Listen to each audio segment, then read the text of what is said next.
From Tepke Gym in Metamora, it's time for postseason basketball as the 5th-seeded and arch-rival Washington Panthers are in town, 23-5 their overall record.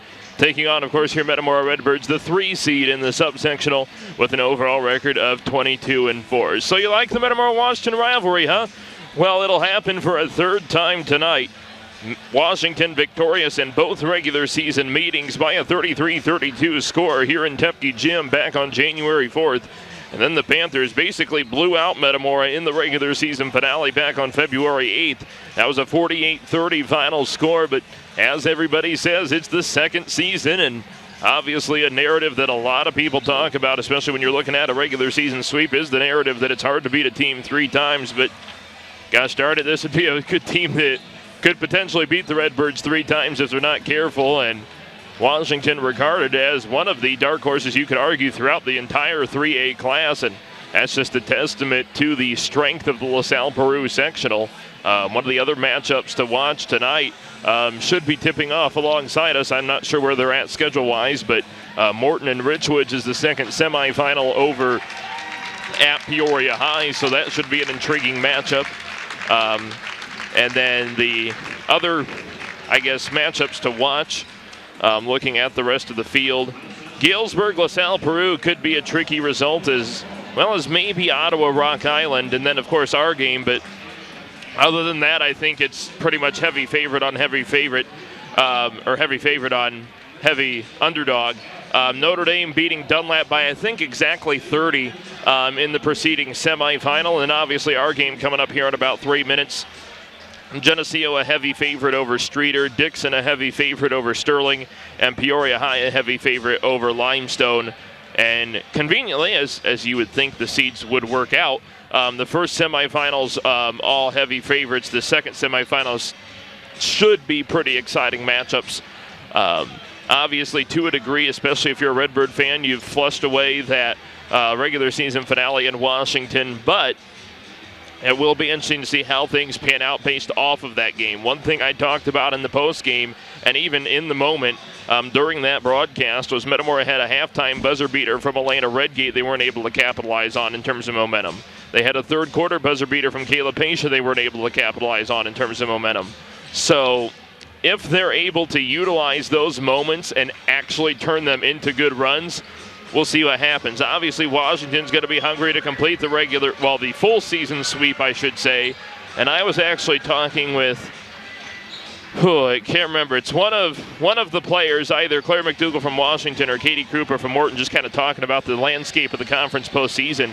Just kind of talking about there's going to be a really good team that doesn't make it to the regional championship, and it's either going to be Metamora or Washington, was what I was initially saying. What I wasn't expecting when I had initially said that is a Metamora-Washington matchup right away in the postseason. Obviously, some folks thinking that maybe if things would have been seeded up as a straight 9-team tournament with the 2 regionals so close to each other, that Metamora would have gotten Richwoods, but instead they flipped Richwoods over to the Peoria regional, and Washington comes here. So as a result, it's Morton Richwoods and Metamora-Washington get a pair of rivalry matchups right away in the first round of the postseason. Why don't we take this time to have our pre-recorded chat with head coach Kyle Wyneth. All right, back here pregame with head coach Kyle Wyneth. And Coach, we've talked all year about the taking it a game at a time mentality, how the next game is the biggest game, and there's no better situation to exemplify that than postseason basketball. It's truly one game at a time now. You got a win or go home mentality, and we're excited about the opportunity we've got tonight. Fortunate to be at home hosting the regional, and we're going to have to play good basketball. Obviously, we've already addressed this, but the unique situation with having played these Panthers 6 days ago. Obviously, you talk about this being the second season, but knowing it's still the same opponent, do you put any weight on that game, or is that game effectively non-existent? No, we broke it down, talked a lot about things that we could have done a little bit better. We got to be sharp. We got to be crisp. When it comes to postseason, no matter what the sport is, your players got to make plays, and we talked about, we've got confidence in ourselves that we've got the right offensive game plan in place, we've got the right defensive game plan in place. So at the end of the day, we're going to have to go out and make some plays, and we're perfectly capable. So, we're approaching this thing with the utmost confidence, and that's the only way that it should be, because we've got a tremendous group. They've been a tremendous group all season long, and when we're playing well and we're clicking, we're a really tough team to beat. And, so tonight, hopefully that'll be what we put on display. And, it's going to be one possession at a time on the defensive end and one possession at a time on the offensive end.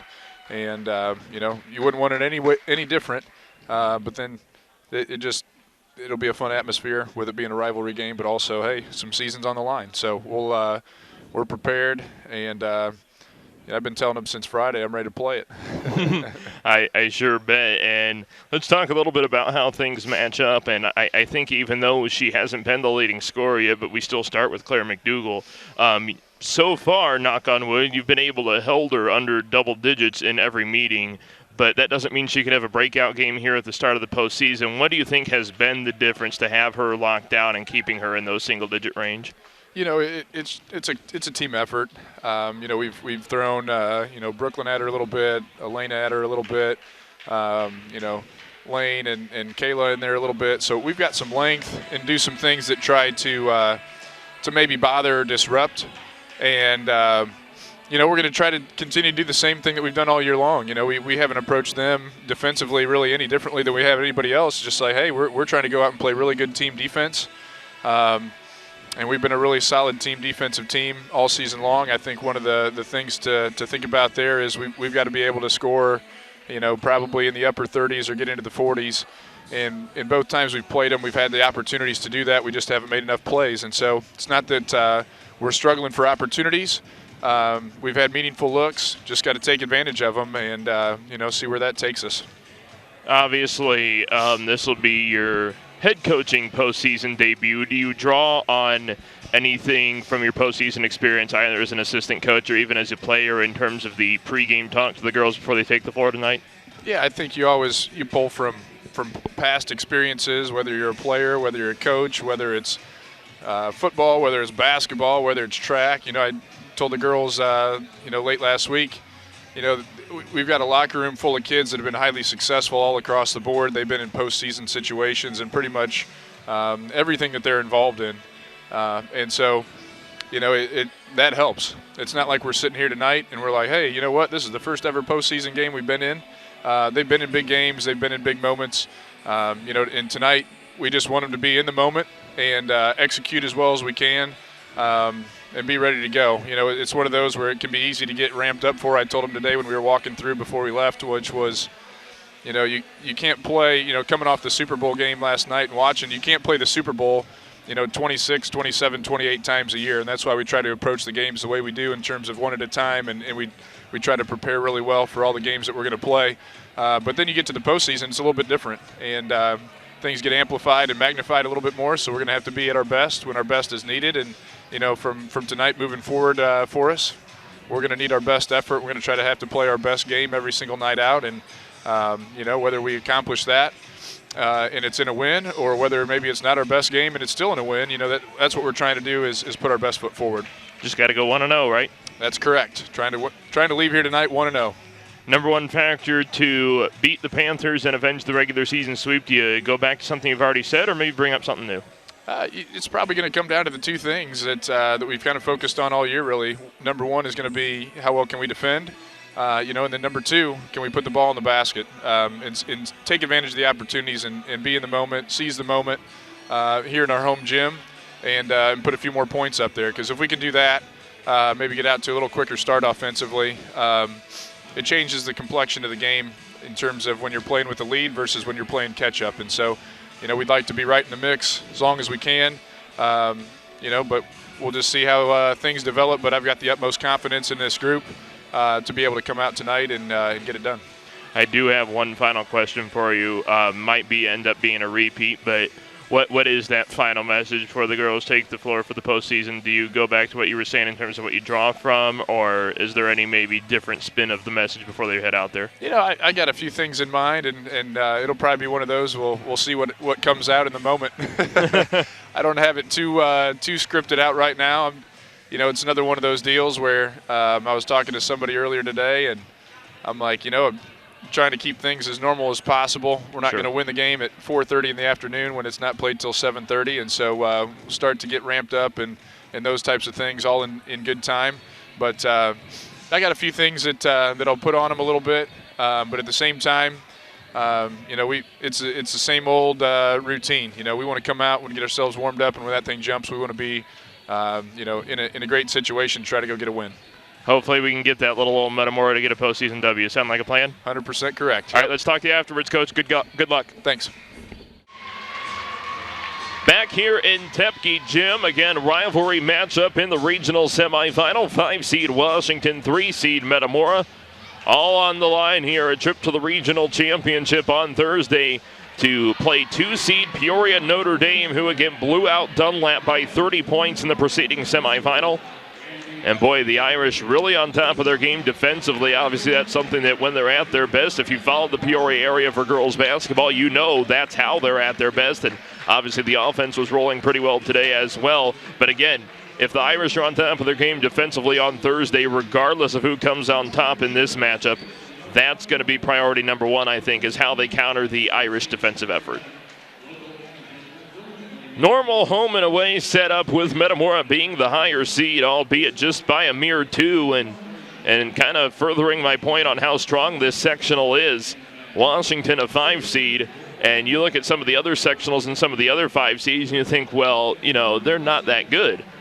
That's not the narrative with Washington. They are certainly, you could argue, not worthy of the 5 seed, but then again, that's just how much of a dogfight this sectional field has been this year. You could even say Ridgewood's as low as a 6 seed could play spoiler tonight against the Lady Potters, so we'll see what happens.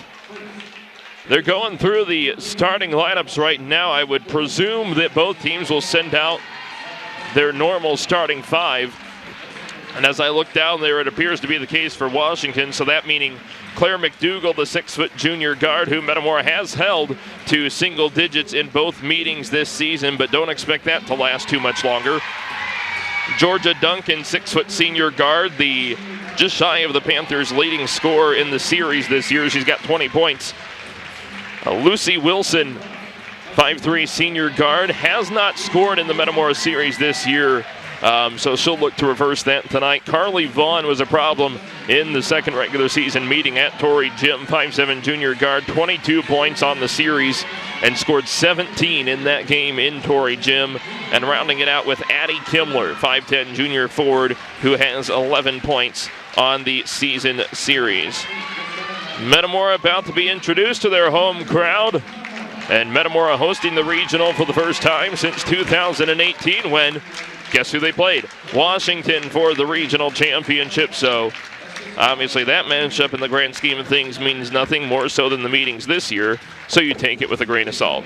Metamora has marched out the same starting 5 for all but 2 games. Katie Lalamandir, the 5'5" senior guard. Alyssa Russell, the 5'9" senior guard. Kayla Pasha, the 6-foot senior forward. Katie Ramage, the 5'9" junior guard. And Brooklyn Marshall, the 6'1" senior forward. Again, winner plays Peoria Notre Dame for the regional final on Thursday. Loser is done for the season. And both of these programs have had very reputable seasons that you do not want to have end today. Metamora, especially when you look on the basis of the winningest season in 14 years already with their 22 wins, including what came down to the final day of a potential shot at a Mid-Illini title that obviously didn't fall through by virtue of the Panthers completing the regular season sweep over Metamora. Here we go. Officiating crew, Rick Brickleball, Brian Boone, and Josh Rich. Oftentimes you will see a crew that you're maybe not as familiar with in the postseason as the IHSA handles the assignments. Baseline official holding play for a second. Here we go. Washington wins the opening tip. Georgia Duncan tips it back to Lucy Wilson. And round 3, Metamora and Washington officially underway. Addie Kimler for Claire Mcdougall. Driving on Marshall. Spin move is cut off. Vaughn for Wilson. And Alex Staub on the call. Brad Marshall on the camera here at Tepke Gym. Good drive from Georgia Duncan, and the Panthers strike first here in this postseason contest. 2-0 Washington, 7:29 in the opening frame. Ramage on the other end. Spin move, flips it up and short. Deflects it back for Georgia Duncan. Panthers have numbers. Here's Vaughn to his short. Blocked by Russell. Rebound for Claire Mcdougall. Goes for Kimler. 7:12 in the first. Open from the elbow. Extended and in. 4-0 Panthers. 7:04 in the first. Almost cut a whole minute off a play. Pesha at the elbow for Marshall. Cross court is Lallemand-Deer. Senior heavy roster for Metamora. Corner three for Russell on the way. Well short. Rebound for Marshall. Tried to put it back up on Kimler. Gets bounced to the ground. Russell. Give back for Marshall. 6:38 in the frame. Flips it up on Vaughn. 2 rolls out. Rebound. Ooh, Pesha bumped into Kimler. No whistle there. Kimler up floor for Mcdougall. 6:27 in the first quarter. 4-0 Panthers. Mcdougall on Marshall. No good. Offensive rebound for Addie Kimler. Panthers did really well in the offensive rebounding department in Torrey Gym, and they continue to do so far today. Inbound Alyssa Russell to Katie Lallemand-Deer, and Redbirds will try and score their first points. They've had a couple decent looks, just haven't been able to capitalize yet. There it is. First bucket of the game for the Redbirds. Katie Ramage makes it. 4-2 Panthers, 2 minutes in. Claire Mcdougall and Brooklyn Marshall defending. They're out on the perimeter. Vaughn for Wilson. Wanting to drive, maybe pull that crossover on Lallemand-Deer. Redbirds want a 5 call. They aren't getting it, and Ramage will take the steal. Don't have numbers. Russ on the left post. Shot fake on Duncan. Blocked. And Plinkoed for Ramage, who is fouled on the way up. Washington's first foul of the game. Charge to Lucy Wilson. Her first. Oh, they called it on Claire? It was kind of hard to distinguish between what number was being displayed by the official, but they give it to Lucy Wilson. Ramage's first free throw bounces out.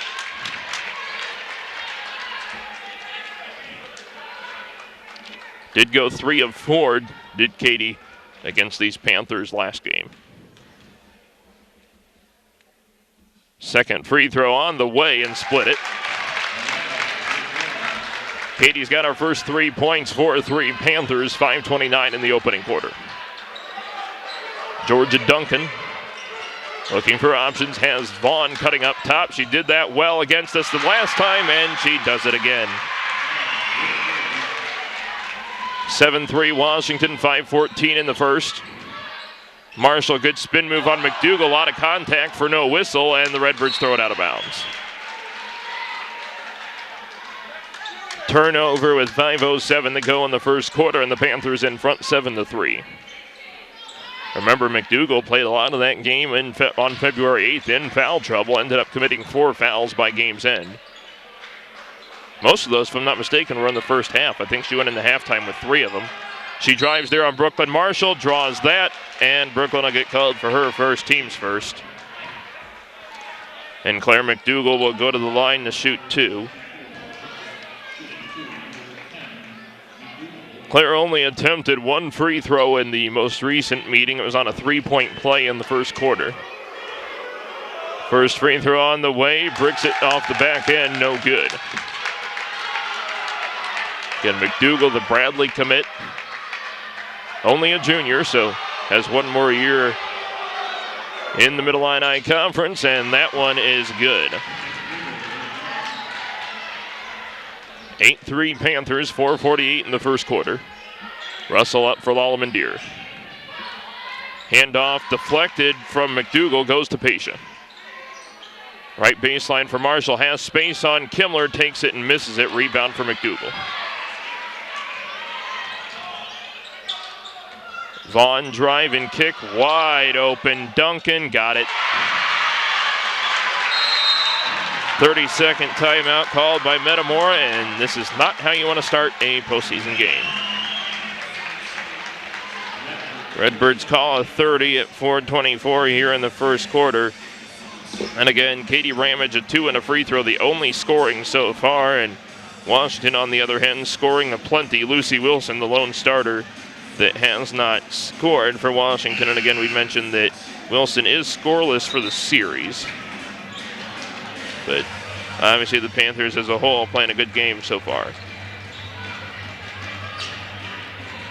Again, win or lose, this still has been a pretty historic season for the Redbirds. You talk about the 22 wins, and they were in the thick of the Middle Illini race right until the end. And as they were ranked as high as 6th in the AP poll, a program record. Pesha right post, a lot of contact. Mcdougall, 2 is good anyway. Pesha makes it 11-5 Washington. Panthers quickly the other way, and Kimmler traveled the turnover to the Redbirds.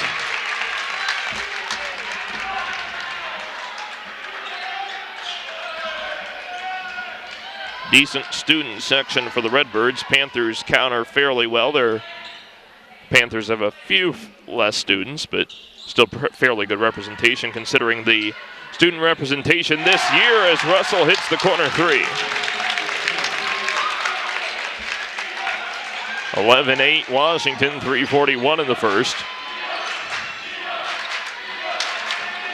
Mcdougall at the point, driving on Marshall. Kick out for Vaughn. Ramage staying close on her, wanting to get that 5 call, doesn't get it, and it's stolen by Pesha, who's being fouled by Lucy Wilson, and then they call the jump ball. We do have the arrow, so take that with what you will. And we have the mass timeout. 3:25 in the first quarter. Washington in front, 11-8. Alex Stamm back with you here at Tepke Gym out of the first quarter mass timeout. Panthers started hot. Redbirds making it an interesting 3-point game right now. 11-8 at 3:25 in the first quarter. Russell inbound for Lalamandir. And they were calling for the left side. Pass is thrown out of bounds. Redbird bench in disbelief. Izzy Vandeschraff, by the way, sophomore guard, is the first entry off the bench for the Redbirds. Washington has as well. Maddie McGinnis, 5'6" junior. So one sub per side here after the timeout. Carly Vaughn defended by Izzy. Duncan and Russell, Wilson and Lalamandir. Wilson might have carried there, would have been a tough call. Lalamandir all over her defensively, and it's thrown away. Izzy Vandeschraff with the steal. Kayla Pesha stopped from being in stride. Here's an open 3 from Vandeschraff, no good. Rebound for Alyssa Russell. Pass is deflected. Katie Krause. Bounce pass for Pesha, 2:32 in the opening frame. Russell fakes the 3 for Katie Lalamandir. And that was way too high of a pass right to Claire Mcdougall and a turnover. Pesha poked it out from behind. Obviously it'll stay Washington ball. Katie Ramage will sub back in for the Redbirds and replace Katie Lalamandir. And Washington counters with the return of Addie Kimmler.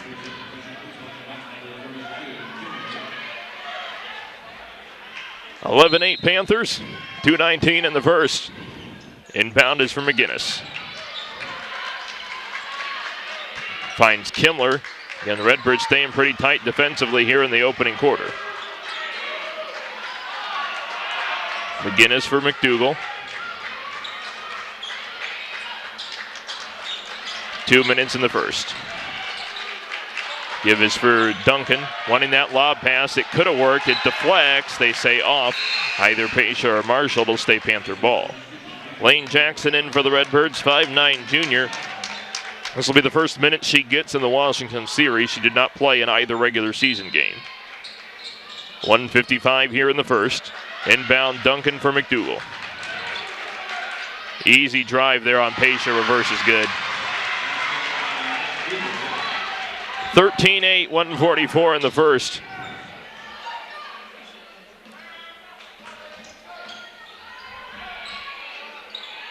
Lane Jackson for Katie Ramage. Pass is too low and out of, okay, Alyssa saved it in time. Kayla Pesha at the point. Finds Russell. Gets the forearm from Vaughn. They work it into the corner for Vandeschraff. Shot fake and drive. Pass is too low. Nearly another turnover. Pass is deflected for Russell and Vaughn. Yep, it's two-hand touch and a foul on her. So Vaughn's first, team's second. And Katie Lalamandir will return for Alyssa Russell. Washington counters with Lucy Wilson. 1:09 in the first. Single-digit scoring quarters aren't going to get you too far in the postseason, so we'll see if the Redbirds are at least able to get within a score here. Really, they're not going to get you anywhere anytime, but point still stands. Lalamandir for Vandeschraff. 1 minute even to go in the first quarter. Baseline drive, bounce pass somehow misses Mcdougall. They find Pesha on the right post for two. 13-10 Washington, under a minute to go in the first. Panthers, I believe, should have led the whole quarter so far. I don't think they scored the first bucket, and we haven't gotten back into it yet. I mean, we're in the game, but in terms of tying or taking the lead is what I mean. 33 seconds, Claire Mcdougall content with taking her time here. Thinking about the crossover on Pesha, and then instead will pull it back. 23 seconds. Panthers look like they're going to hold for the last shot here.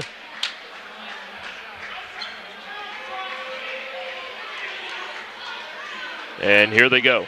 10 seconds. Mcdougall trying the crossover, almost lost the ball, gives for McGinnis. Oh, Lane, yep, that's a foul. Yep, too much contact from behind. That'll be her first, team second. And Brooklyn Marshall will return for the Redbirds and replace Lane. Washington's got 5.1 to beat the first quarter buzzer. They're in front 13-10. Inbound is for Mcdougall. Pass is deflected. Lalamandir was pushed to the ground by Lucy Wilson. They don't call anything, and then they say Washington ball. Clear contact from Wilson to get Lalamandir to the turf. Well, not turf. I'm thinking football already. To the hardwood, and nothing called. Mcdougall, buzzer-beating three, blocked by Ramage. No shot. We head to the second quarter. Washington 13, Metamora 10. Maybe tomorrow is gonna be a perfect day. Maybe tomorrow it'll be a perfect day. Back here at Tepke Gym for the start of the second quarter. It'll be Panther ball. They'll send out Addie Kimler, Claire Mcdougall, Carly Vaughn. See, is it Lucy and Georgia? Yep, Lucy and Georgia. So starting five for Washington. Redbirds counter with their own starting lineup as well. Makes my job easy in terms of getting the quarter starters in the book. And we're underway in the second quarter of this regional semifinal. Again, winner plays 2-seed Peoria Notre Dame on Thursday. Duncan open for two, backs out. Kimler almost got that rebound. Pesha able to fight it away. Marshall from the left corner has space on the drive. Duncan fouled her, no call. Rebound for Pesha, and we get into a jump ball, and the arrow will go to Metamora. 7:32 in the second quarter, Panthers by 3. It'll be a baseline inbound for Alyssa Russell.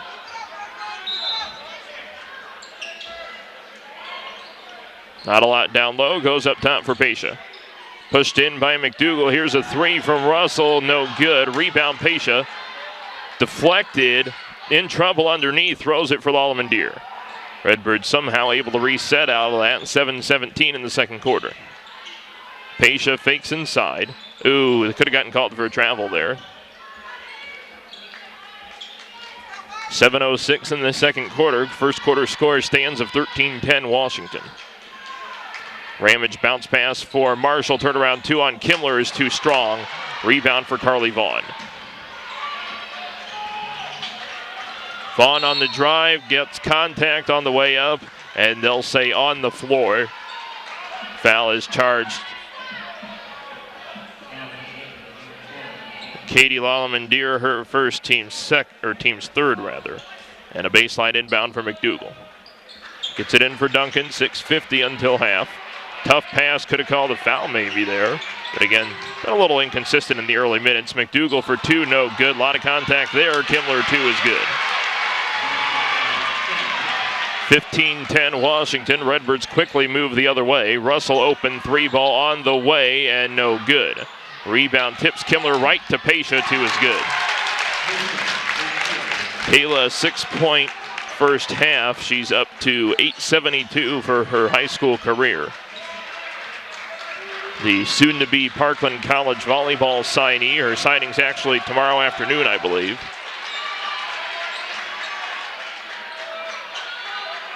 Vaughn for Wilson. 2 minutes into the second quarter here. Still a 3-point game. Duncan for McDougall. Tries the spin move, finds Kimmler open for 2. 17-12, 5:48 in the second quarter. Marshall. Russell cuts inside. They go free throw line for Lalamandir. Pesha maybe traveled. Marshall open for Ramage. Katie drives, maybe traveled there. Pass a little too far for Brooklyn, but she corrals it anyway. Floater from Katie is no good. Rebound for Claire McDougall. Duncan from the wing. Goes for McDougall. Duncan has some space for 3, and McDougall easy fight away for the rebound. Misses the bunny, though. Rebound for Brooklyn Marshall. Katie Ramage left baseline drive for Russell. Hard foul and will shoot. Washington comes for their 3rd foul the opening half. That's a weird way to signal 2-0. Figured they'd do it the other way, but Lucy Wilson is called for her 2nd. And Alyssa Russell will shoot 2. I think that's maybe where we got confused earlier, is they were putting the first digit on the opposite hand, so they were effectively signaling it backwards. Lane Jackson and Izzy Vandeschraff sub in for the Redbirds. 17-13 Panthers, 5:04 in the second quarter. And I guess Izzy didn't come in time, either that or she's going in for Alyssa. So one more free throw. Russell with 4 points here in the first half. And it'll stay there, nearly misses the, no, it hit the rim. The VAR official says it didn't hit the rim. It clearly hit the rim. Not that it really makes any difference. It went out of bounds anyway, but it was pretty clear hitting of the rim. We had that kind of bite us in Washington, a missed basket that clearly went off the attachment, that wasn't called off the attachment in Washington. I think it was a 3 that they made on that shot. 4:48 in the second quarter. Panthers trying to extend their current 4-point lead. McDougall calling for Duncan to move up to the left wing, and she does. We'll go for McGinnis, who's back into the game. Inside Duncan, wide open. 19-13, 4:25 until the half. Lalamandir charging in and draws the foul on the Panthers. Should be on Maddie McGinnis.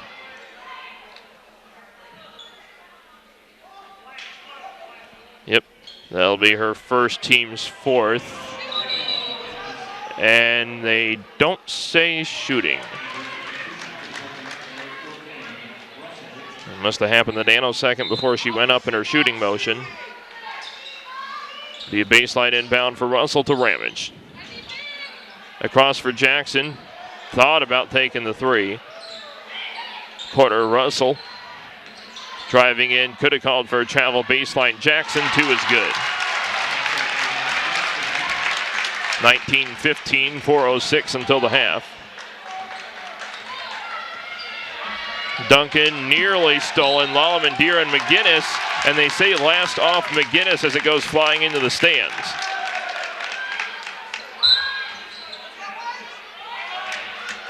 Midway through the second quarter, Panthers by 4. Redbirds trying to get within a score here. Technically they are, but the odds of a 4-point play are obviously not very high. Vandeschraff open from the right post, rolls it in. 19-17 Panthers, 3:40 until halftime. Duncan, or McDougall rather, thank you, come again, throws it out of bounds towards a line of Metamora students sitting courtside. And or did Washington call timeout? And no, just a straight mass timeout. 3:38 to go until halftime. Redbirds could take the lead here if they hit a three ball in the next possession. Alex Staub back here at Tepke Gym. Redbirds, we were just mentioning before we got recording again, as Katie Lalamandir trying to figure out some potential fouls she hasn't gotten, or maybe more so the other direction, if you will. Midway through the third, out of the mask timeout. Here we go. Alyssa Russell up top for Izzy Van de Schraff, across for Katie Lalamandir. Goes up top for Lane Jackson. Jackson for Van de Schraff. Cut off there by McGinnis. Three for Ramage, no good. Rebound McGinnis. Friendly fire, nearly ran into, I think it was Addie Kimler. Kimler in the corner in front of the Redbird student section. Deflected by Ramage, and Katie nearly went up into the stands. Makes a hard right turn at the last second. Pesha and Marshall back in.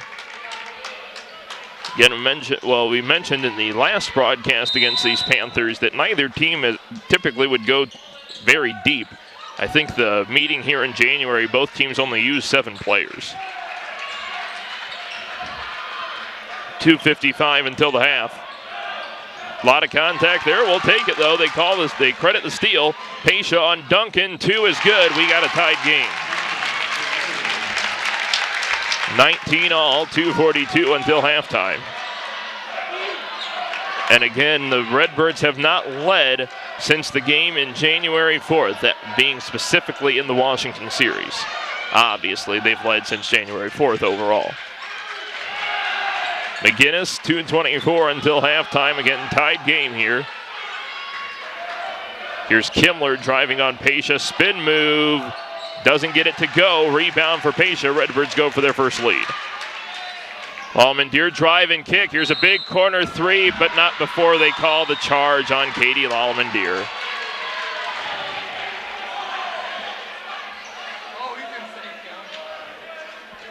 So Katie called for her second, team's fourth, and the lead will have to wait, as Katie will be replaced by Izzy Van de Schraff. 2:10 until half, tied at 19. And Washington got the first bucket. They've led since. Obviously, right now we got a tie. Georgia Duncan at the point for the Panthers. McKendry signee. Over to Bradley commit Claire Mcdougall. Ramage nearly got the steal on Wilson. 1:48. Kimler. Crossover, drive, kick back out McGinnis. Kimler thought about a spin move for Wilson. Duncan. Mcdougall calling for some more motion. Hard screen there from Kimler. Open on the right post, blocked by Pesha.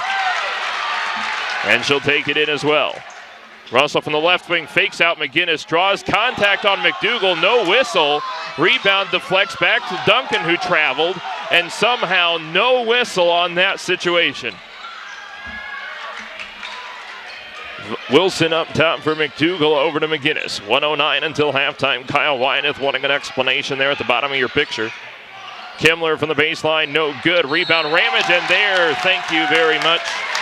Foul is called on Lucy Wilson, her third, and Wilson unfortunately can't catch a break against the Redbirds. She's gone through foul trouble in both games of the regular season series. Mentioned hasn't accumulated scoring stats, but has 5 fouls to her name in the Redbird series, and that appears to be the case again today. Under a minute until the half, Redbirds holding on to a tie, see if they can take the lead here. They would have on that Ramage 3, but then again the Lalamandir charge was called. Pesha for the right baseline, Marshall. Gives Pesha, right elbow 2, no good. Rebound, got to be careful, Brooklyn. Ended up not calling the foul, which obviously we'll take. Vaughn open drive. Pesha got a hand in there. Deflects right to McGinnis. 2 is no good. Rebound for Van de Schraff. See if we can get a halftime buzzer beater again. Maybe don't need the buzzer beater, but still. Pesha right post, in trouble on McDougall. Somehow finds Ramage. Driving with contact, who is good. Redbirds lead 21-19. Let's get a stop here. 13 seconds for the Panthers to tie it back up. Vaughn. McGinnis, uh-oh.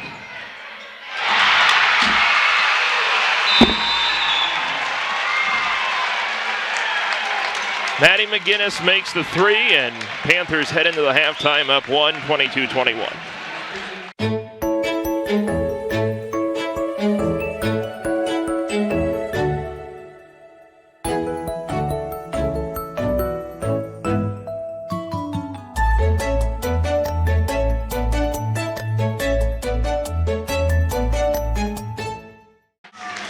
All right, Alex Tom back with you here.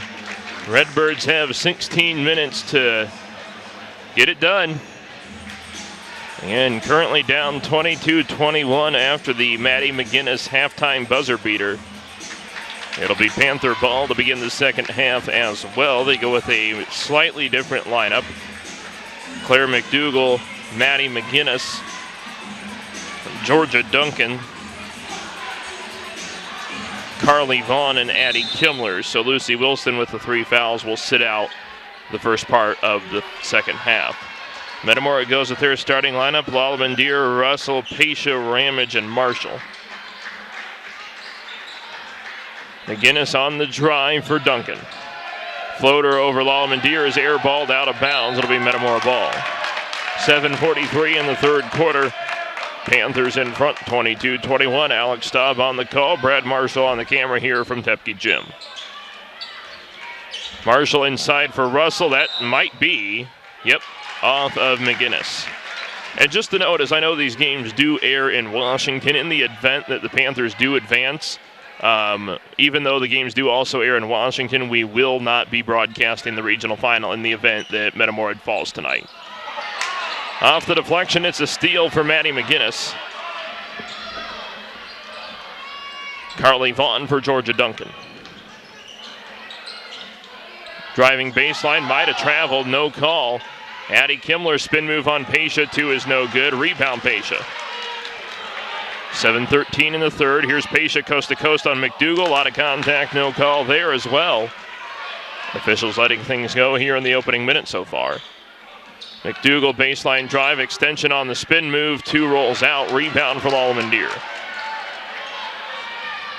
Lalamandir for Pesha, right baseline, pass for Russell, left wing, might have taken the 3, instead pulls up from the mid-range, no good. Rebound Marshall, put back is in. Redbirds have their first lead since January 4th against these Panthers. 23-22, 6:39 in the third. McDougall for Kimler for McGinnis. Back up, Vaughn rather. Good defense by Alyssa to cut off the pass for Georgia Duncan. She'll eventually get it though in the left corner. McGinnis, another 3. Nope, wide right. McDougall and Pesha almost got into a jump ball there. Claire nose to the grindstone, puts it up and in. She's got 5.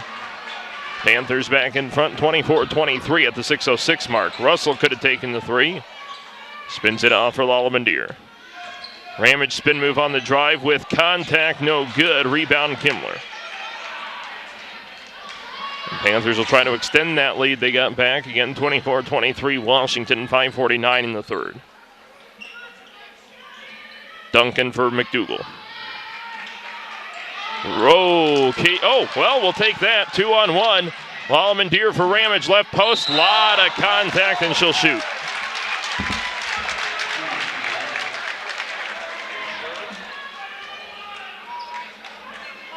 It'll be charged to Carly Vaughn, her second, team's first.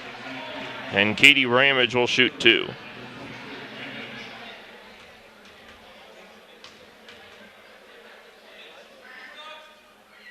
First one is no good.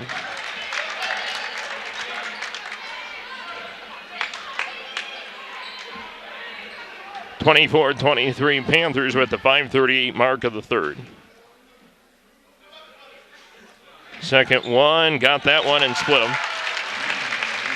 Second trip to the line, same outcome both times for Katie, and we got a tied game at 5:32 in the third. Duncan for Vaughn. Up top, Kimler for McGinnis, 5:23. Mcdougall. Duncan. McGinnis got to be careful there, could get a two-hand touch foul. Vaughn on the drive, Ramage goes for the block, no whistle, rebound deflects for Katie. 3-on-3, Ramage charges into McGinnis, no call, gets the two. Redbirds in front, 26-24, 4:56 in the third. McGinnis faking a couple directions before holding on to it herself, drives on Pacia, straight up, no call, rebound Lallemand-Deer, who has it poked right away from her. And Georgia Duncan misses the bunny somehow. That's nothing on her, and that should have been off Addie Kimler. No call there, and I'll say it'll stay with Washington. Izzy Van der Schramm will sub in for the Redbirds. 26-24, Metamora, 4:41 in the third. Regional semifinal here from Tefke Gym. Winner will play 2-seed Peoria Notre Dame on Thursday night. Duncan hesitates and drives on Russell. Could have gotten a foul there maybe on Alyssa, as Georgia Duncan will get the two. She's up to 9 points. 26 all. Pacia no good. Rebound. It was Izzy almost got that one away from Addie Kimler, but advantage Kimler. 26 all. Miscommunication there between McGinnis, who clearly went over and back. The whistle comes in, and she probably would have thrown it out of bounds had they not called the over and back. So a win-win situation there for Metamora. Sideline inbound for Russell to Lallemand-Deer at the 4:18 mark of the third, tied at 26. Russell wanted to go inside, screen, goes down for Van der Schramm, right through the double team. Pacia saved it, but was already out of bounds. It's Washington ball. Well, Washington had that good run at the start of the game. What did it get up to 8-2, 9-2, something like that? And since then, it's kind of been nip and tuck for a majority of the game. Claire Mcdougall stolen away, pushes Izzy Van der Schramm, nothing there. Katie Lallemand-Deer on the drive, no good. Ramage put back is in, 28-26 Metamora. 3:42 in the third. Carly Vaughn throws it out of bounds. Redbird basketball. And we'll take the mass timeout. 3:38 in the third. Redbirds in front, 28-26. Back here at Tefke Gym out of the mass timeout, 3:38 in the third. Russell inbound for Lallemand-Deer. Redbirds, I think it's obviously isn't the first time they've led, but first time they've led directly out of a timeout tonight. Marshall cutting in Russell. Options not there, give back is for Ramage. Metamora has not held a multiple possession lead. Ooh, that one might not be all season. I have to double check, but again, specifically against Washington. Corner three, Russell got it. There's a 5-point lead, 3 minutes in the third. Marshall, a little contact, not enough for a foul, says the official. Kimler, tough hesitation move for two. Back to a 3-point game, 31-28, 2:48 in the third. Lallemand-Deer for Russell. Handoff, tough handoff for Van der Schramm. Good pressure there from Mcdougall. Screen doesn't work, so Katie's out of options. Ends up throwing it up top for Alyssa Russell. Risky handoff in front of the screen instead of behind the screen there. Ooh, Kimler's literally reaching in on Brooklyn Marshall, but not enough for Brooke to phase Brooklyn as she gets the two to return the Redbirds to a 5-point lead. Mcdougall for well, how do I screw those two up? Here's Duncan, driving with contact, two is good. Like I said, back and forth we go. 3-point game again, 33-30. Nearly mirroring the score of the meeting here in Tefke Gym on January 4th again, which was 33-32 Washington. Marshall, hesitation, drive, flips it up past Kimler, no good. Deflects it for Katie Lallemand-Deer. Ramage, driving in, bounce pass for Van der Schramm. Corner three, way long, rebound for Addie Kimler. Redbirds have numbers. That's off Alyssa, though. We'll take it. Lucy Wilson back in for Washington, and Kayla Pasha returns for Metamora. 1:35 to go in the third. 33-30 Metamora. Could be that score if Washington hits a tray here. Duncan for Kimler from the elbow. Got it. Addie Kimler in double figures with 10 points, and the Panthers are within 133-32. Lallemand on Wilson at the point. Again, Wilson playing with 3 fouls. Had sat the third quarter until now. Lallemand for Russell. Marshall gives back for Lallemand, who gets a new play call in with 1:05 to go in the third. Up top, Russell for Pasha. 1 minute in the third. Lallemand off the screen. Floater no good. Rebound, good hustle there. One Redbird's getting to it. It's Brooklyn Marshall, but then has it plinkoed away. And here come the Panthers. Carly Vaughn on the other end for Georgia Duncan. Mcdougall wide open.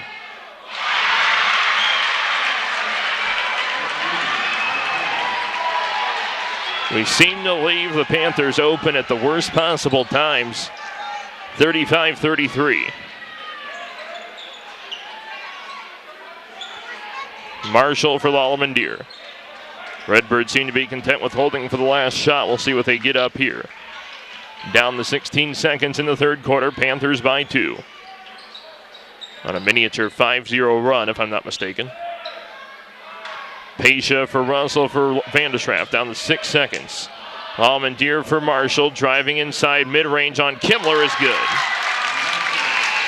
And we head to the fourth quarter of a postseason game tied at 35.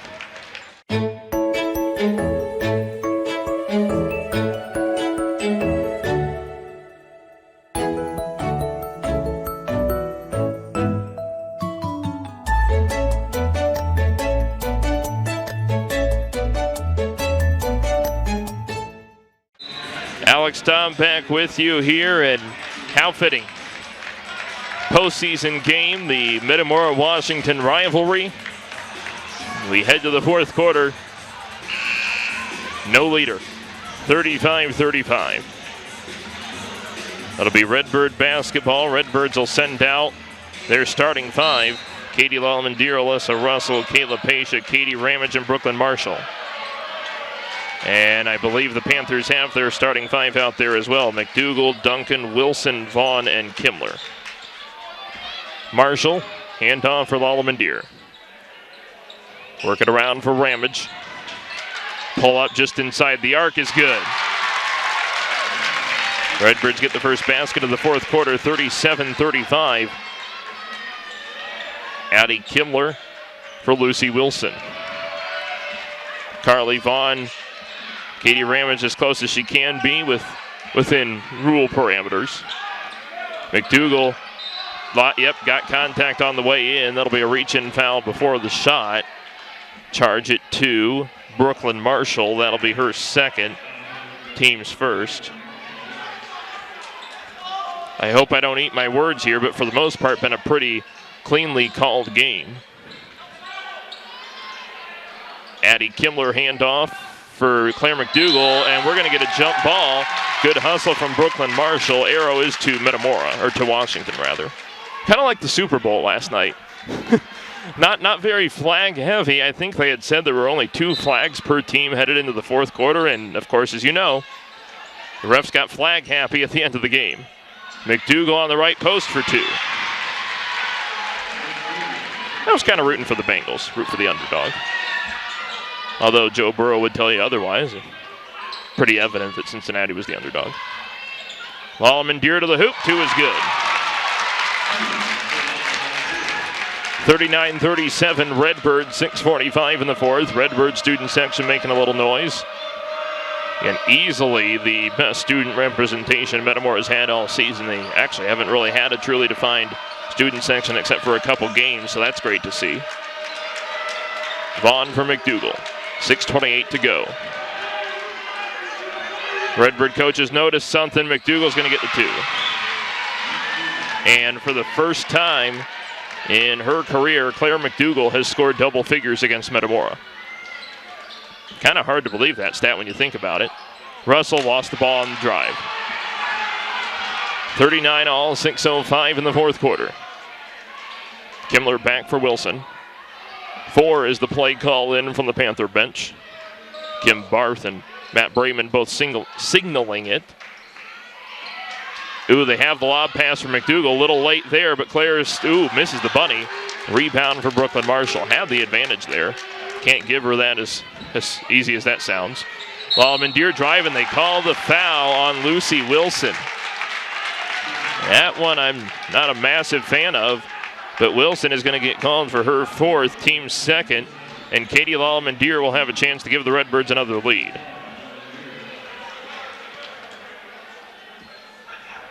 First free throw, no good. Maddie McGinnis for Lucy Wilson. McGinnis, the only Panther that's seen time off the bench.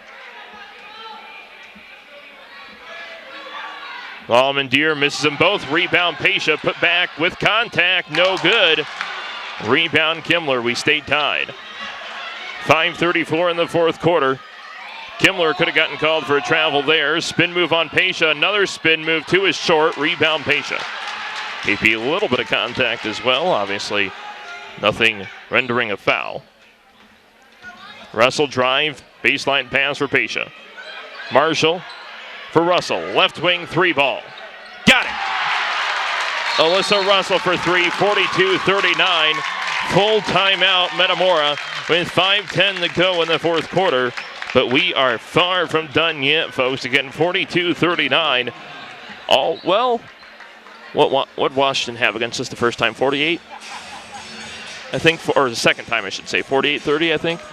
So we are on the verge of, regardless of who wins this game, the highest scoring meeting in the series this year. And I'm not sure about series history. That may be a bit of a stretch. I'll see if I can pull it up. I sent some game notes to the folks at Clutch Sports who are just to our left here. Let's see. Okay, series history. Highest scoring meeting.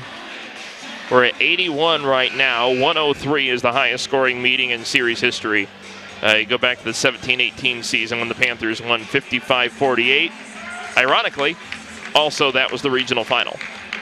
Again, the last time the Redbirds hosted the regional, they fell to the Panthers by that aforementioned score in the 2018 regional final.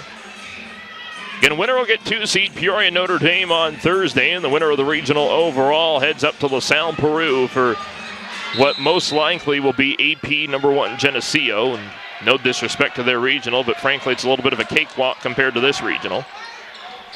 5:03 in the fourth quarter, Redbirds by 3. Vaughn wide open for the tie, no good, short. Rebound is brought in by Katie Ramage. Gives for Alyssa Russell, up top for Lallemand-Deer. 4:44 to go, 3-point lead. Ramage inside Pesha. Tough contact, and they call the foul. Washington's third foul of the half is charged to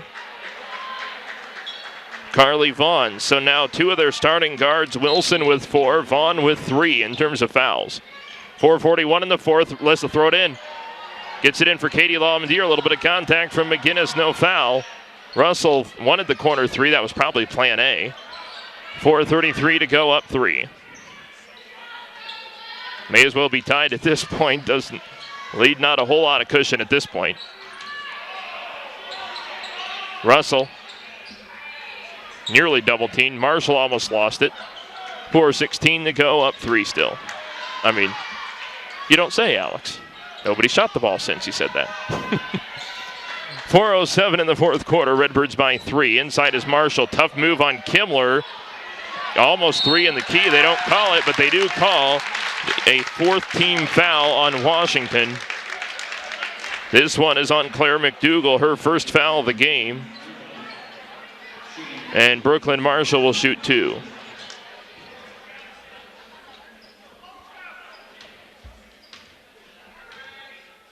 First one misses off the front end of the rim.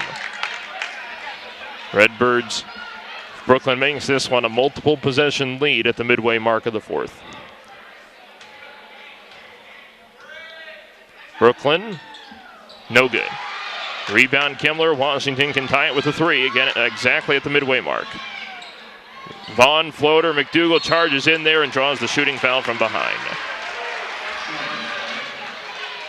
Katie Lallemand-Deer, her third, team second. And we have the mask timeout. 3:54 to go in the fourth. Not that you would, but don't go anywhere. Redbirds 42, Washington 39. Alex Staub back with you here at Tepke Gym. Metamora holding on to a slim 42-39 lead, but out of the timeout, Claire Mcdougall will be at the free throw line to try and make this a one-point game if she makes both. Of note, Metamora only has 3 timeouts left. Washington hasn't used one yet, so obviously in a one-possession game with this much time left, that certainly is probably going to factor in. 2 shots for the Bradley commit. No good. Student section with a BU chant.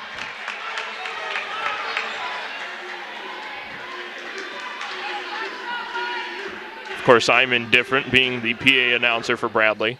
Misses both. Rebound for Brooklyn Marshall.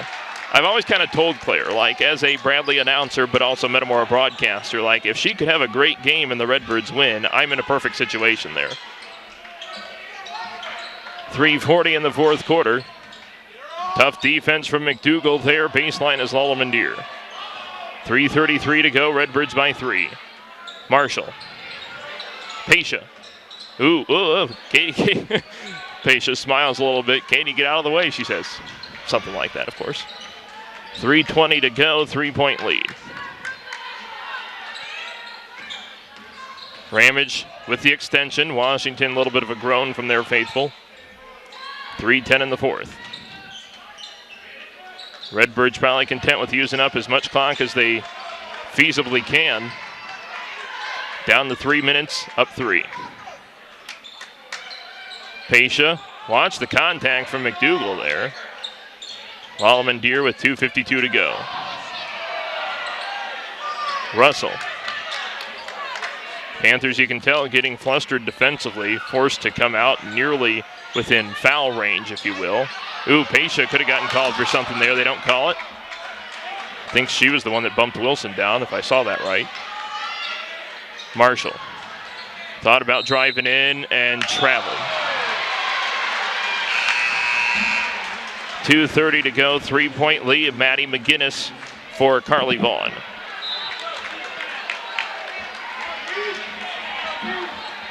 (42-39), 2:25 to go. Lucy Wilson again playing with 4 fouls. Not to disrespect her in any way, but hasn't been a scoring factor in the season series. Mcdougall nearly turns it over and does. Stolen by Ramage. Metamora gets a timeout.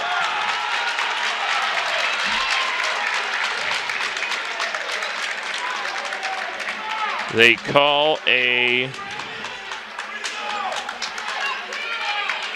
Kim Barth is nearly going to get a warning. I apologize, I don't recognize the specific official that made that call, but it looked like he was waiting if she had said any more to potentially pull the trigger on an official scorebook warning, but did not.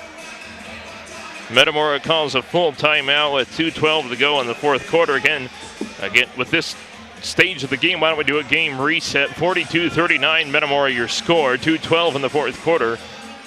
2 timeouts left for the Redbirds. Panthers have all 5. Both teams have a decent amount of fouls to give. Panthers only have 2 to give, I should note. The arrow, maybe to our advantage, is in our favor, and the reason I say that is because had Metamora not been granted the timeout, probably would have been a jump ball, and albeit we would have had the arrow, then the arrow goes back to Washington on the inbound. So a lot of things on the scoreboard in the Redbirds' favor right now, but about the only thing that isn't is the fact that there's still 2:12 to play in this game, and it's only a one-possession game. It'll be starting 5 on the floor for Metamora. Starting 5 minus Wilson. It'll be McGinnis for Wilson for Washington. Or no, McGinnis for Who is she out there for? Vaughn, maybe? Yeah. Okay, Wilson's out there with 4 fouls. Here we go, 2:05 in the fourth. Mcdougall has space in front of Pasha. KP, Mcdougall for 2. 42-41, 1:53 to go. Lallemand Deer would have been a tough call. Baseline wasn't there. 1:44. Pasha fouled by Duncan, no whistle. A lot of contact there.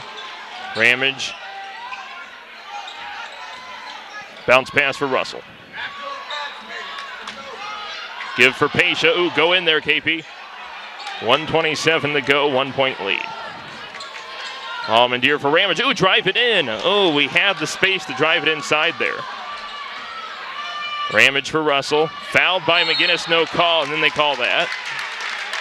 Timing wasn't spectacular, but they call it. McGinnis, her second, team's 5th. Panthers only have 1 more foul to give. And all 5 timeouts. Russell in for Pasha. Up for Lallemand Deer. Reach in by Wilson. They aren't calling it. Lallemand Deer drive, and then they call that. Interesting. Foul is on Georgia Duncan. That's her first, team 6th. And Carly Vaughn will sub in, and Redbirds are in the bonus for the last 1:08. She'll replace Addie Kimmler. 1-point lead, 1:08 to go. Russell inbound for Pasha. Reached in by Mcdougall, no call, and then they call that. And Lucy Wilson is done. That's her 5th. And again, Lucy Wilson is done, and it's 1 in bonus for Metamora. Kayla Pasha at the line.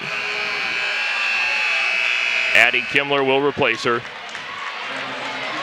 And no big deal, KP, but these free throws might be the decider of the game. 1 in bonus. No good. Rebound Mcdougall. Panthers could take the lead, just over a minute to go. Vaughn. Duncan. Under a minute. Redbirds by 1. Vaughn. Uh-oh. Ooh. We're lucky McGinnis didn't take that, in my opinion. Duncan drive. Spin move on Russell. No good. Rebound Lallemand Deer. Being fouled repeatedly, and they call that. I think Washington will be frustrated at that just because that's the same contact they had been making for the first couple tries on that possession. Addie Kimmler, her first, team's 8th. 1 in bonus for Katie Lallemand Deer.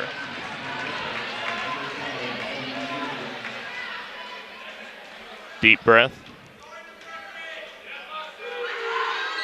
No good. Rebound, Mcdougall, behind the back dribble, 34 seconds. Runs into trouble, and they call the foul on Metamora. Their 3rd. It's on Katie Lallemand Deer, and that's her 4th. Washington will call a full timeout with 31 seconds to go. Panthers are out of fouls to give. Metamora has 3 fouls to give. Two timeouts left for the Redbirds, 4 for Washington. I hearken back to, I want to say it was 2016, the 2015-16 season, when the Redbirds won at the buzzer at Washington. To my recollection, within my 8-season memory bank of this series, that's the only time it's ever been decided at the buzzer. Washington trying to do that in rivalry territory. So you imagine, let's see here. They're only down 1, so they don't even really need a 3. But based on second half scoring, you almost have to think Claire Mcdougall's plan A. She's got 11 of her 14 here in the second half, 6 in the fourth quarter.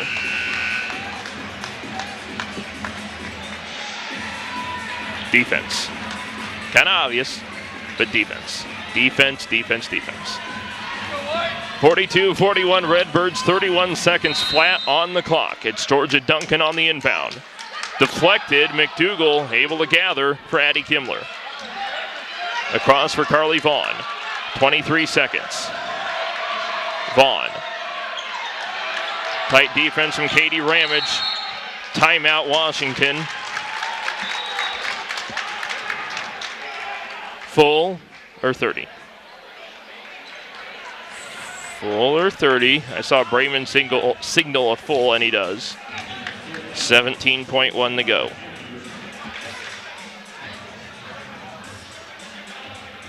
The Redbirds, at times, it seems like kind of a win-lose situation in that when they're at their best, it's their defense. And you could argue when they're at their worst, it's also their defense. So, knowing that, it kind of has you on the edge of your seat here, as any one-point game with 17 seconds to go would. And either of these teams trying to advance to play Peoria Notre Dame on Thursday, a very good Irish team that looked incredible on the defensive side of the ball against Dunlap, winning by 30. I want to say 62-32. I could be wrong, but I think it was 62-32. Because it wasn't 72-42, and it wasn't 52-22, so I'm thinking that's what it was. Metamora, likely one last defensive stop, or the Panthers are going to win at the buzzer. The fans start to know something's going to happen here. Claire McDougall, sideline inbound. Gets it to Carly Vaughn. 15 seconds. Georgia Duncan. Deflected. Here's McDougall with 10 seconds. Backing in on Marshall. Good defense, no good. Rebound Duncan, put back, and a foul. Foul is called on Metamora. Alyssa Russell, her first, team's fourth. And Georgia Duncan, it's your hand to try and extend your team's season and your career. Timeout Metamora. Should be a 30. They're going to give him a full anyway. All right. Is it 3 fulls and 2 30s or 3 30s and 2 fulls? Okay. So Metamora granted a full with 4.9 to go. I mean, it's pretty obvious in my mind in terms of what free throw situation you need here. I think you could present the argument that even if Duncan makes both of these, you have the one timeout to use to go for the win. In a perfect world, she misses both. I'm not thinking she misses both. Although this is her first trip to the free throw line tonight. Let's see, did she attempt any free throws at their place? 0 of 1 in early February. And yeah, so she's only 0 of 1 at the line all year in this series. Obviously, if she's going to miss one, let it be the second one. Or the first one, I mean. 2 shots for the season. No good. 42-41 Redbirds. Duncan can only tie. Biggest free throw of her career. Georgia Duncan with 4.9 to go on the way, ties it. Why are we not calling time? Timeout. Kyle Wyneth calls time. 32nd with 2.1 to go.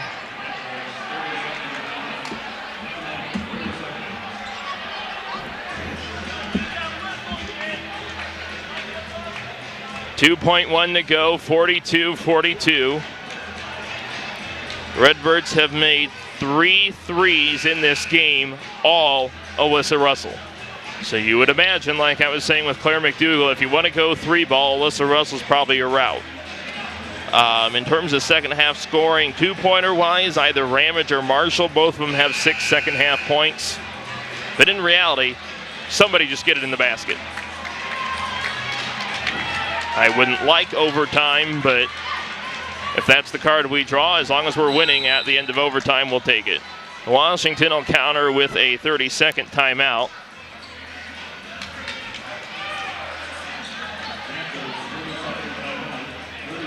With 2.1 to go. Whew. I think the benefit here, you harken back to the Notre Dame game when we lost 46-45. When we had a chance to win, we had to go length of the floor. This time the inbound is sidelined. So in terms of that, a much bigger advantage, but that doesn't mean Kahoot until you score. 42-42, 2.1 to go. Georgia Duncan goes 1 of 2 at the line to force the tie. And Metamora will see what they have drawn up here to potentially knock off their rivals in the regional. 2.1 to go. Russell for Ramage, dadgummit, buzzer beater. The matchup was not there. Not sure why we threw it there. The matchup wasn't there. And we head to overtime, 42-42. Maybe tomorrow is gonna be a perfect day. Maybe tomorrow it'll be a perfect day. Alex Stamm back with you here for overtime. Each team's get another timeout, so 3 left for Washington, 1 for Metamora.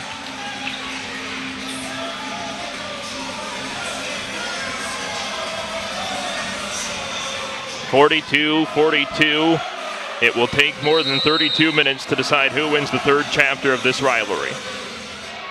Redbirds win the tip. It's Katie Lallemand-Deer.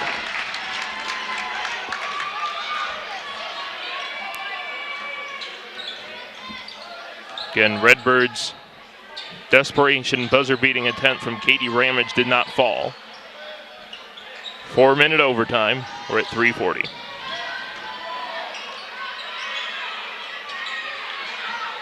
Lallemand-Deer for Pesha. Crossover drive, hard contact Mcdougall, no whistle, but Pesha gets the 2 anyway. 44-42, 3:24 to go. I don't think we've had an overtime game since the triple overtime game against Dunlap last year. Claire says, okay, if you're not going to call it, then I'll give it a try myself. She doesn't get the foul called in her favor either. And we're back to tied, 44-44, 3:08 to go in the overtime period. Marshall, 3:03 to go. Couple dribbles to the left. Drives inside. Pivot foot, gives Pesha. Left post on Kimler, and 1. Count it, and the foul. Foul is on Addie Kimler, her 2nd. Team's 9th. I remember the fouls do carry over. Kayla to extend it to a 3-point lead. Good. The Redbirds have frankly been horrible at the free throw line in the 4th quarter, but they get 1 there in overtime. Actually, they went 0 of 6 from the line in the 4th quarter. Mcdougall across for Vaughn. 2:40 in overtime, 3-point lead for the Redbirds. Duncan for Kimler, long 2, no good. Brooklyn Marshall clear out for Katie Ramage. 2-on-1. Ramage, Pesha, 2, good. 49-44, timeout Washington. Kayla Pesha, a 7-point overtime, and she's got the Redbirds in front, 49-44. Panther full timeout. As the Redbird fans are feeling it, but again, long way to go. Good boys matchup tonight. I know not to dwindle the fire of a postseason game with a regular season matchup, but intriguing matchup here at Tepke Gym for the boys tomorrow, hosting Morton. I know the conference race is already decided. Redbirds won it, but typically a pretty good game. I think the Redbird boys won by 20 at the Potter Dome, so obviously there's that, but hey, Washington beat Metamora by 18 on February 8th, but right now it's a 5-point game in overtime with 2:26 to go in the aforementioned overtime period. So, welcome to March Madness. And I'm not paid to say this, even though I have worked for the IHSA, but America's original March Madness is the coined saying by the IHSA, the first institution to officially use that phrase. If you didn't know that, there's your fun fact for the day. Georgia Duncan will inbound length of the floor, down 5 with 2:26 to go.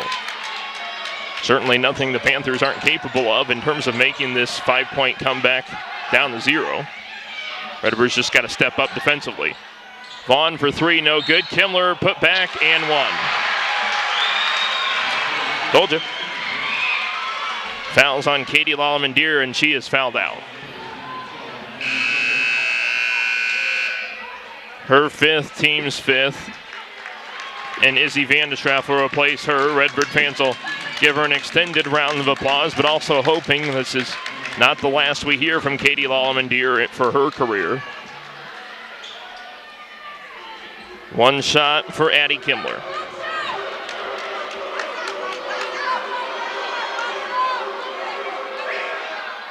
No good. Redbirds push. 2:09 to go, up 3. Russell, ooh, Redbird fans wanted her to take that. 49-46, 2-minute warning. Handoff for Ramage. Driving inside, draws contact on Duncan, but not before the jump ball.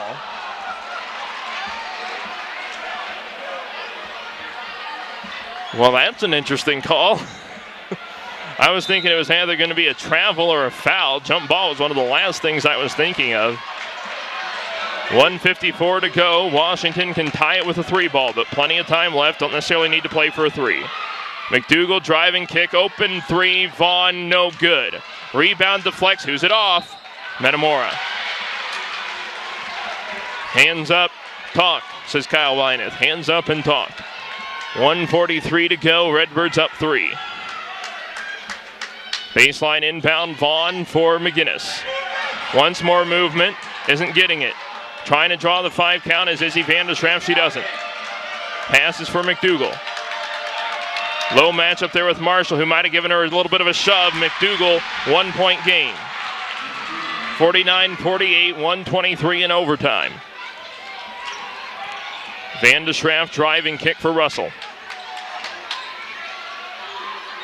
Russell picks up her dribble, gives it back for Katie Ramage. 1:10 to go. We're up 1. Brooklyn Marshall picks up her dribble. Pass back for Vandestraff. Get it out of that trap corner. McGinnis poked it away. Make contact, too. They just credit the poke away. 1:01 to go. Redbirds 49, Panthers 48. If you can hear me out in the hallway and you're anywhere but the threshold of the gym, it's a mistake. 1:01 to go, 49-48 Redbirds. Washington called the 32nd timeout with 1:01 to go. Technically their 5th timeout of the game, but again with the 1 additional timeout allotted in overtime, both teams are down to 1 timeout. I'd have to look. I don't know if this series, at least in my time here, has ever been decided in overtime either. We were talking about the last overtime game Metamora's had.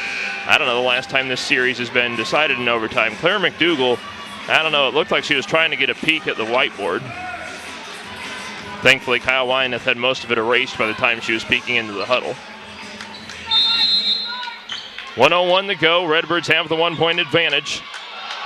McGinnis slips. Marshall. Ooh, go for Alyssa. Go for, not anymore. Russell, 51 seconds. 1-point lead. Pass back for Ramage. Crossover on Duncan. Thought about driving in. Georgia cuts it off. Russell, 36 seconds. And there goes McDougall for the lead. Good. 50-49 Washington. 22 seconds. Paisha, they're not going to call time. Now they will. Redbirds call a full with 18.2 to go in overtime. Down 1.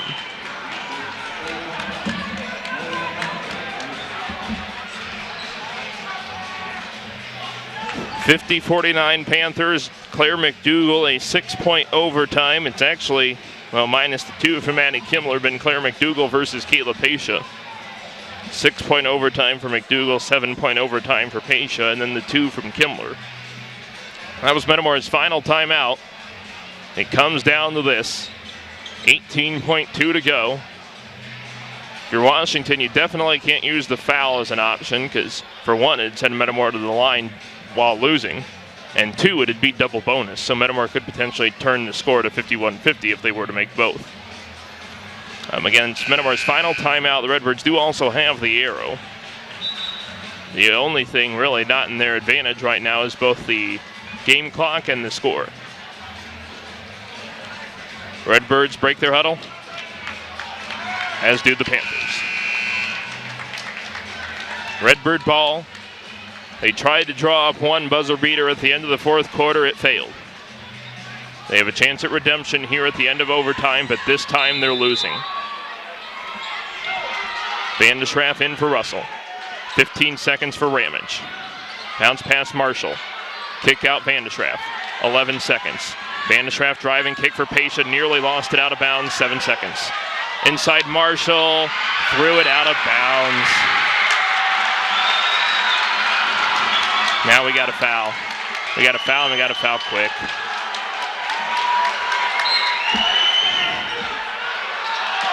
Why are we not fouling? Why would we not foul there? What a horrible mistake that ends up costing the season for Metamora. We had so many opportunities to foul there and force extra time, and we don't. Washington wins the regional semifinal 50-49, and boy, in a situation where the Redbirds could have got it done there, they allow the steal for Mcdougall that eventually is the game winner, and then they elect not to foul the Redbirds, and some classless moves from the student section waving away at the final score. And Herb Noblock, rightfully so, says just get out of the gym. So Metamora ends the season 22-5. As you'll see on Twitter here, still a historic season, 22 wins, the most in 14 years. The Panthers will play Notre Dame on Thursday, and again, number one factor for the Panthers on Thursday is going to be how they attack the defensive sets of the Irish. That was the main reason Notre Dame was able to win as badly as they did today. So credit to Washington for the win. They came up when they needed to, and Metamora elects not to foul on that final possession that ultimately cost them the game. And it'll be Washington-Notre Dame for the regional final on Thursday, and doggone it, that drought lasts.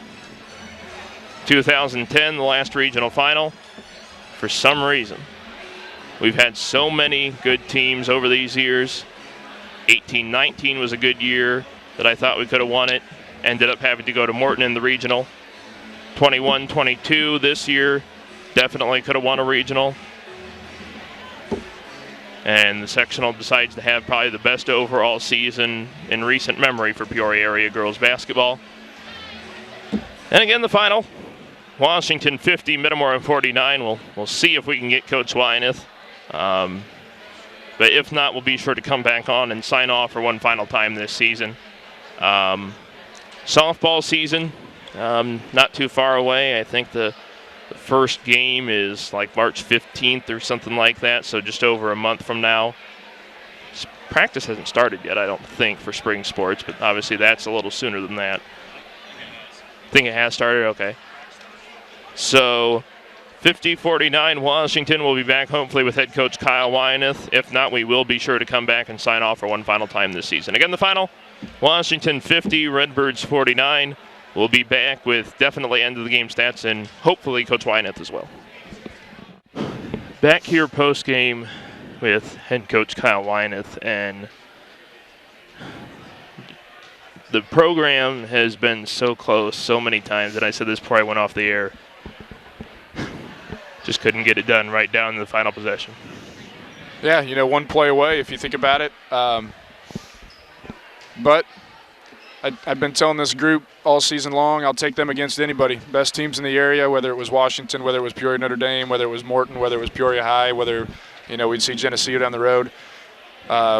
Just told them, look, we've got the most confidence and faith in you guys that you're as good as any team out there. And I don't think there's anybody that's walking away tonight and wondering the type of group that we had. It kills you when you come up short. especially when we played so well enough to close it out and get the win. But that's, unfortunately the way it broke tonight. Let's talk about just that effort. And I was saying that, other than Washington's early lead, and I know we kind of got a lead there late, but it was nip and tuck the whole game and quite a battle in the end. For sure. They came out on fire, and we did a tremendous job of keeping our composure and not hitting the panic button, and we just chipped away at it just like we knew we could. In the first meeting, missed out on some opportunities. Just last week on Tuesday night, it wasn't us. Part of that was Washington, but it wasn't what we were capable of, and we knew that. And I think that's why. Tonight, we came in with the utmost confidence. It was like, hey, if we play the way we're capable of playing, there's no reason it can't be us. And there was no doubt in anybody's mind, coming in tonight that we were going to leave here with a win. I think that's why it hurt so bad when you got a one-track mind on one thing and one thing only, and then that one thing doesn't quite pan out. That hurts. And so we got seniors in there that it's their last game playing together, and they've seen the program kind of take that next step in terms of, from a building process to putting us in an opportunity to be right down to the last regular season game of the year, playing for a conference championship. Tonight to go into an extra overtime period to try to advance in what was, the most difficult semifinal game in the state of Illinois in the 3A bracket. The only game against two 20-win teams in the first round or in the semifinal bracket in the state of Illinois' 3A bracket was here tonight, us versus Washington. So, we didn't back down from anybody all year long. And we leaned heavily on our seniors all year long, just like we did tonight. And I hate it for them that we couldn't quite get it done. What do you say to that locker room? Obviously pretty senior heavy, and we got to hang our hat on, even though nothing's going up on that banner. 22 wins is still the winningest season in 14 years, and obviously the sweep over Morton. There's so many different things that, and I don't know if I've told you this, I know with Bree we typically do an end-of-season show of some kind, so I'll obviously be in touch with you about that when the time comes. But what do you say to that locker room after the frustrations of such a close loss, but also looking back on what, in the end, is one of the more overall better seasons the program's had? They're going to have a lot of great memories from their time in high school, and told them in the summer, we want your time in our Metamora girls basketball program to be something you look back on and you're proud to have been a part of, and you've got great memories. And throughout a season, there's great memories that are made, and what a phenomenal group of kids, not just basketball players, but just in general. Awesome kids, awesome students, just a fun group to be around. You love going to practice every day because you get to interact and be around them.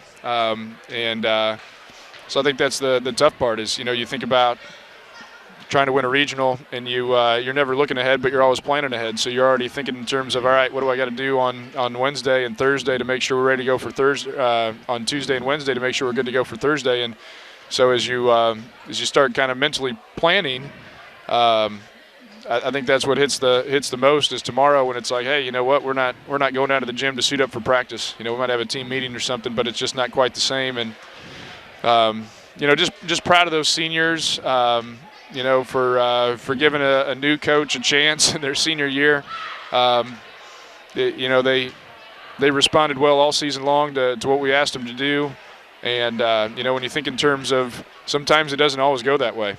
And that's a testament to them and just being awesome kids and being really coachable. And that's from the basketball side of things. But I really can't. I'm almost at a loss for words when I try to describe just how awesome they are as individuals and as people. I know you're maybe not of this personality necessarily, but being a first-year head coach and all, and this might be a deceptively simple question, but what did this team mean to you? It's a lot of fun. I mean, I was trying not to – I'm not necessarily somebody that gets real emotional or choked up, but, I mean, you know how much it means to them. You know how much time they put in. And, everything we did all year long was to put ourselves in positions to accomplish their goals. And, And I think when I look back on it, as a coaching staff, we tried to do everything that we could do to give them the best opportunity to reach the things that they wanted to reach. And we were knocking on the door of trying to check off all those things on the list. And when you come that close, it hurts. But what an awesome group. And I told them too, I'm looking forward to what comes next, because so many of them are participating in things that'll be rolling up with the next season. And not that you're already turning the page, but I just love going and watching them compete. In the fall, going to their games and watching them in other venues and in their other sports. It'll be no different this spring. Going out and checking them out, and just because they may, the attitudes and the personalities and things that they have, it just kind of pulls you in. And we're going to miss having them around for seniors. And told the underclassmen, look, this is a great group to look up to. They did a lot of things great. They helped a lot of our young girls along, and just kind of took them under their wing and accepted them all season. And that's all you can ask for. And I think one of the girls earlier, I think during an interview, was talking a little bit about, we just really get along well. And I think that's an understatement. I think they just have the time of their lives when they're together. It's cool to be around. And I'm thankful for the opportunity to have been able to experience just a little bit of that. Any final thoughts? Heck of a season. Wish we would have had one more play in us here tonight, but we leaving the gym, and I think they laid it all on the line. I don't think there's any doubt in my mind that there was anything left on the table. I told them, basketball can be a great game. It can be a lot of fun. It can also break your heart, and tonight was one of those heartbreakers. Well, Coach, this is probably the talk about getting emotional. Probably one of the hardest lines for me to say. When Bree stepped down, I'm going to be honest, I wasn't frankly quite sure where this program was going to go. You come in, it seems like things were clicking right away, and I thank you for opening up my ability to access the open gyms and stuff over the summer, and I could see right away, normally, especially with a new coach, you don't necessarily see that chemistry click right away. I could see something special right away there from the summer open gyms, and boy, what a ride it's been. And I know you probably don't care too much about this stat, but winning a season for a first-year head coach is pretty gosh darn good. So, hey, well, I couldn't do it. Could do without all the help I've got. Ryan's been a tremendous influence on me in terms of, just trying to put us in the best situations. And Coach Sliger and Coach Kurt have done phenomenal jobs. And it's a total team effort. When we say that, I truly do mean it from our number one player on the court down to the very last one. And when it comes to coaches, the wins might be associated with my name, but it's not just me. I've got a great group of guys that I was fortunate to work with this year, and I tell you what, I'm gonna miss coming to seeing the girls at practice, but it's kind of fun, coming and hanging out with the guys at practice too. Well, Coach, thank you so much for such an incredible first year. I know things maybe didn't go our way this year, but still quite the ride this season. Thank you so much for the time. Thanks, Alex. Alex Stopback with you here in Metamora, wrapping up the season with end-of-the-game stats. For Washington, Claire Mcdougall, 8 twos, 1 3, 1 of 4 at the line, 1 foul. And again, Metamora had held her to single digits in every game of her career until tonight. 20 points for the junior. Maddie McGinnis, 2 fouls, 1 3, 3 points. Georgia Duncan, 1 foul, 4 twos, 1 3, 1 of 2 at the line, 12 points. Lucy Wilson fouled out, no other stats. Carly Vaughn, we defended her better than we did the first time. She had 17 in Washington, or the most recent time, I should say. 3 fouls, 1 3, 3 points. Addie Kimmler, 6 twos, 0 of 1 at the line, 2 fouls, 12 points. Washington as a team, 18 twos, 4 threes, 2 of 7 at the free throw line, 29%. They committed 14 fouls and finished with 50 points. The final statistics for your Redbirds as follows. Izzy Vandeschraff, 1-2, 2 points. Katie Lallemand-Deer, 1-2, 0 of 3 at the line, fouled out with 2 points. Alyssa Russell, 1 foul, 3 threes, 1 of 2 at the line, 10 points. Kayla Pasha, team's leading scorer, 7 twos, 1 of 2 at the line, 15 points. Finishes with, 881 career points, which might be the highest in my 8 years at the program. I'll have to look that up. Katie Ramage in double figures as well, 5 twos, 2 of 4 at the line, 12 points. Brooklyn Marshall, 2 fouls, 3 twos, 0 of 2 at the line, 6 points. And Lane Jackson, 1 foul, 1 2, 2 points. Metamora as a team, 18 twos, 3 threes, and unfortunately probably the big stat of the night, missed 9 free throws, 4 of 13, the final game total for 31%. Quarter by quarter, Washington 13-10 in the first, Metamora 11-9 in the second, 14-13 in the third, tied at 7 in overtime, and Claire Mcdougall, the game-winning layup. In overtime, Metamora does not foul on the inbound, and that sets the final score and sets the season. Redbirds finished 22-5, and I know it kind of hurts right now, but still will be the winningest season in 14 years. Hadn't won 22 games in a season since the 07-08 campaign, and so they do have that to hang their hats on. Again, unfortunately, the Panthers got the better of us this year. They won in Metamora by 1. They won in Washington by 18. They won back here by 1. Washington completes the season sweep. They're now 24-5. They'll play Notre Dame for the regional final on Thursday. We'll see where the next year takes me. I hope to be back for a 9th season next year. Obviously, a lot can happen between now and November. I have my eyes on a collegiate job that if that opens up, I may have to take that, but we'll see what happens. I'll plan to be back for a 9th year. We'll see what we can do there. Obviously, a great group of seniors this year. I think the most we've had in my 8 years. Katie Lallemand-Deer, Alyssa Russell, Kayla Pasha, Brooklyn Marshall, Elena Redgate, and Sydney Beckew. All great to get to know over the years. Hopefully I'll get to see what they're all able to accomplish in college. I know a couple of them are going into nursing programs, which is always obviously difficult to get through, or I would venture to say get into to begin with. But overall, best of luck to all 6 of those seniors in the next chapter. I'll get to announce some of them in spring sports, so obviously their overall careers are not done. The basketball careers may be. But also want to give a big thanks to head coach Kyle Wyeth.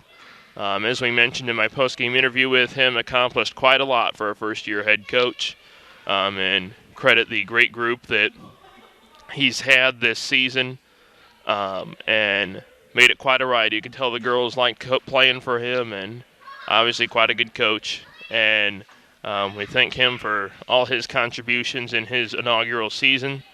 The full staff as well. Ryan Davis, the varsity assistant, Eric Sliger, the sophomore head coach, Kurt Ryan, the freshman head coach. The sophomores won the Middle Illini Conference tournament a couple days ago, and the freshmen, if I'm not mistaken, finished like 16-1 or something like that. So program's still headed in the right direction. Unfortunately, we're going to have to wait another year at least to see a number put up on that banner, but still quite a ride this season. I want to thank all the opposing athletic departments that we traveled to this year for their hospitality. Never had any problems anywhere we went. And one of my last thank yous, I got to give a massive shout out to Brad Marshall, Brooklyn's dad. If some of you may not know him, he's been the man behind the camera. He's done the Facebook live streams when I can't make it. He and sometimes Coach Wyeth as well would be texting me updates or box scores so I can keep up things on the social media side when I was unable to be here at a game. And so it's truly a team effort. I may just be the voice that you have to put up with for an hour and a half or so. But Brad does a lot of work behind the scenes as well, and he definitely deserves a big shout out. And obviously being a senior parent, he will be leaving us after this season, and he's made so many contributions over the last couple seasons.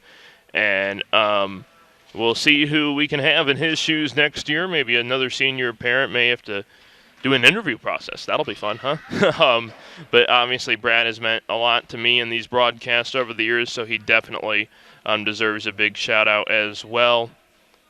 And for the final time and the 8th season of Redbird girls basketball on MTCO, this has been a presentation of Redbird Replay. I'm Alex Staub. Good night, everybody.